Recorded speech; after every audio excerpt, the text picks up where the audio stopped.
Good afternoon, everyone. Today is Friday, the 1st of February 2013. This is Brian Shannon from AlphaTrends.net speaking.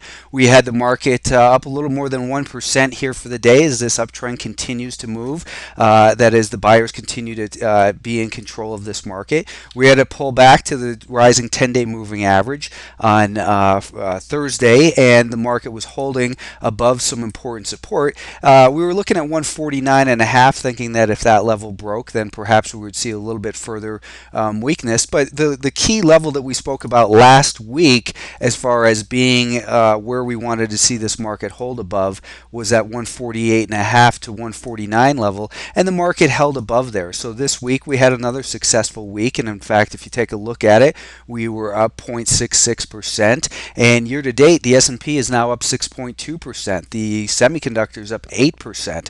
So we're seeing some really big movement here. Gold, the US dollar, and bonds are all down year to date, but equities, which is what we're talking about primarily anyways, are still showing a path of least resistance is higher, and that the buyers remain in control. Next week, I think that the important level will be 149 to 149.5. If we get into this zone here, basically if we come down and test 149.5, that's one thing, but if we start to break down below 149 even, then and we break this band of support, then that's where the light turns a little bit more cautious here.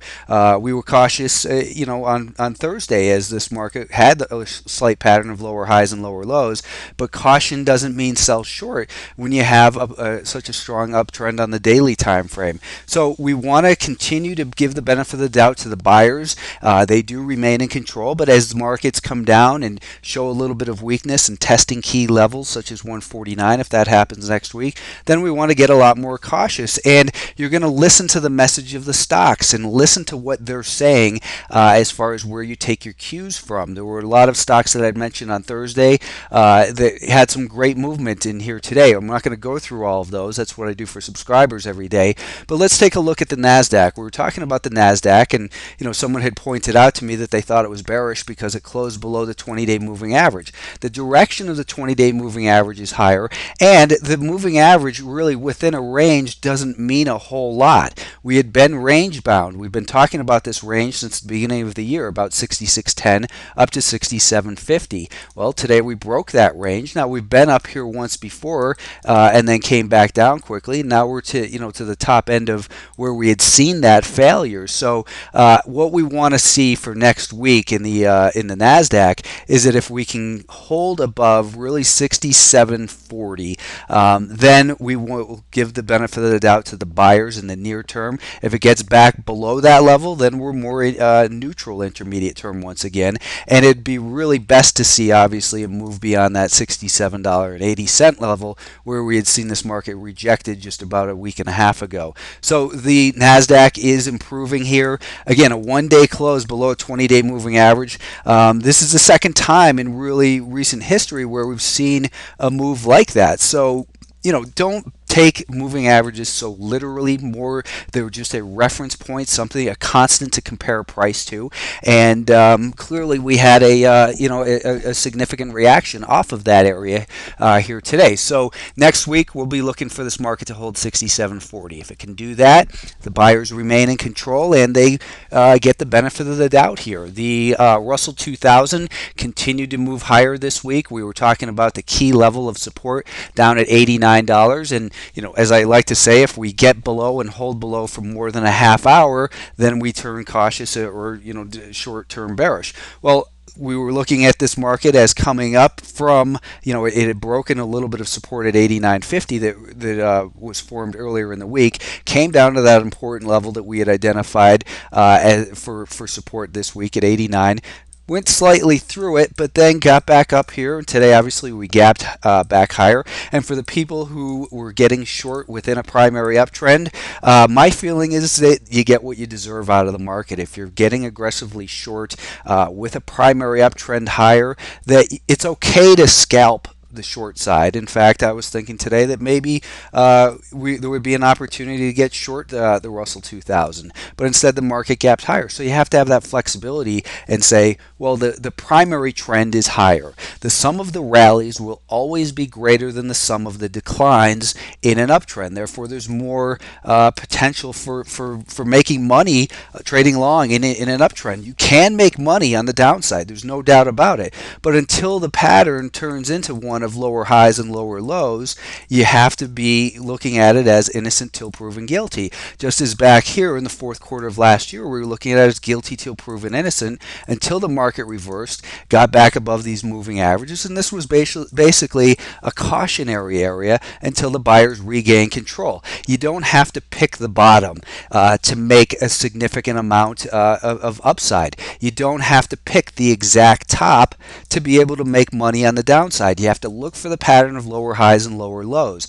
To say that it's overbought or because of the some macro event, listen to price action. That's what we always have to do. We have to make sense of price action, not our relation, our interpretation of price action relative to some kind of news event that's getting heavily reported. The fact is, the buyers remain in control. They defended the key levels of support this week at that 89 level in the Russell 2000, and now we're going to want to see basically, I think about 89.50 to 89.75. If we can hold above this level next week, then we continue to give the benefit of the doubt to the buyers. If we get down below that, we get a little bit more cautionary stance, and it remains a game of looking for low risk, high probability setups and putting our money at risk in those. And anytime our money is in the market, it's obviously at risk, but you take on more risk by buying a stock that's already extended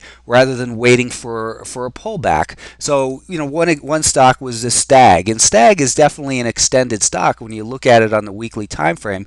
And you don't want to buy after one of these rallies. You want to buy after the pause that refreshes it. That's what we were talking about in here as far as buying above 1980. And you can see it got that trigger and continued to move higher. So that's the way that even with an extended market or a market that's gapping higher, there are still opportunities if you're looking for them in the right places and you're looking at the right types of setups and you understand market structure and how money moves into a stock, like it did in IMAX as well. IMAX was another one we spoke about last night. So go back and review that one if you like. It's on alphatrends.net. But those are the types of setups that I bring every single day to subscribers of Alpha Trends.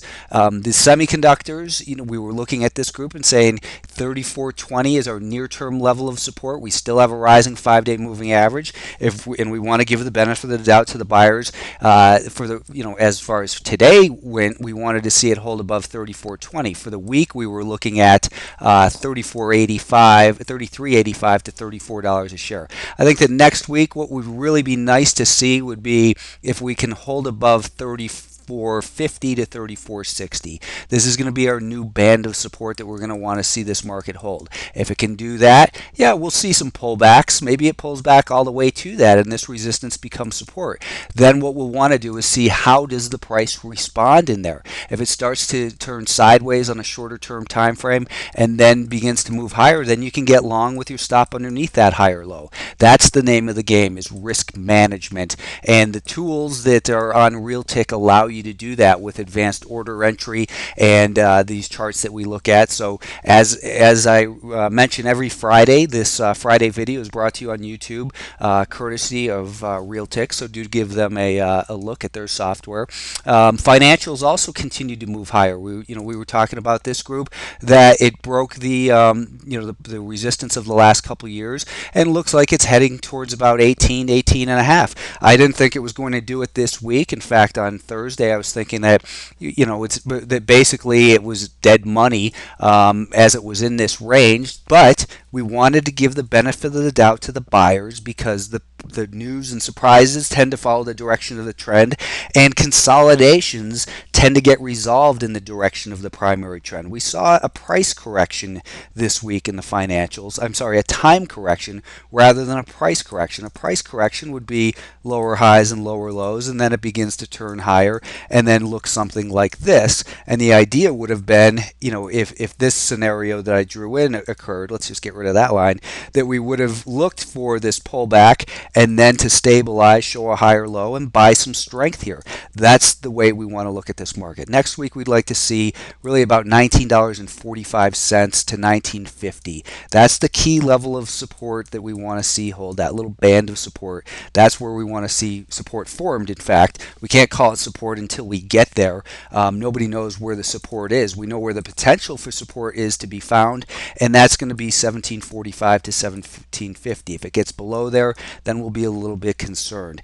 Apple, again, it's actually at a pretty interesting point here. If we take a look at the volume weighted average price since the gap lower, we traded, it's basically at about 452.75. So we're slightly above that. What does that mean? It means that on average, or on balance, the average participant in Apple since the gap lower owns it at about 452.75. So they're slightly higher in here. The volume has really started to dry up in Apple, and a lot of people were saying, or I saw an article that said maybe that means they need to split their stock to attract more trading activity, which seems kind of foolish to me. I think there's just a lot of indecision here. And, fortunately, Apple is not the market. We've seen this happen. That the Nasdaq has held up while Apple has turned lower and continues to be in a downtrend. It's technically in a downtrend. What I'd really like to see, market doesn't care what I think, but I think a good scenario would be for a flush out below these lows at about 430 or so, and then I think we could be in a position for a bigger bounce. Until that happens, though, it's still, the jury's kind of still out here. We tried to get above that 5-day moving average, but it's declining. Now it's kind of flattened out. If it were to get above 460, maybe it can continue to move higher and work on closing this gap. But you've got to realize that, not all gaps get filled, or if they do, it's not for years later. We could go back and say, is this market, people who are looking to buy as it filled this gap, are still waiting for it. Maybe they're going to get filled next week when it fills that gap. But don't listen to that, all gaps must get filled. You can't buy here thinking that this gap has to get filled. That's a foolish strategy, just as, shorting it up here, if you tried to short it here thinking that all gaps get filled, it simply isn't that way. They tend to get filled, but they don't always get filled. A real bright spot this week was Google, which closed at an all-time high here. So it's not just an Apple market. We have Google again at an all-time high, and the stock is obviously in a primary uptrend. We've seen since their earnings came out, it ran up, it consolidated more through time, corrected through time more than price. Today it broke out after finding some support along that rising 5-day moving average. So I hope all these concepts make sense to you. What you have to realize that not everyone trades the same. Not everyone's going to have the same time frames that are important to you. For a day trader, there were fantastic opportunities today, just trending opportunities in Google. If this is what you're trading, then that's what you should be looking at. Look at the 1-minute time frame. If you're more of a swing trader, maybe the 30-minute time frame. An investor, a combination of the weekly and the daily time frames. That's what you want to look at. Anyways, I hope everyone has a good weekend. Thanks for tuning in.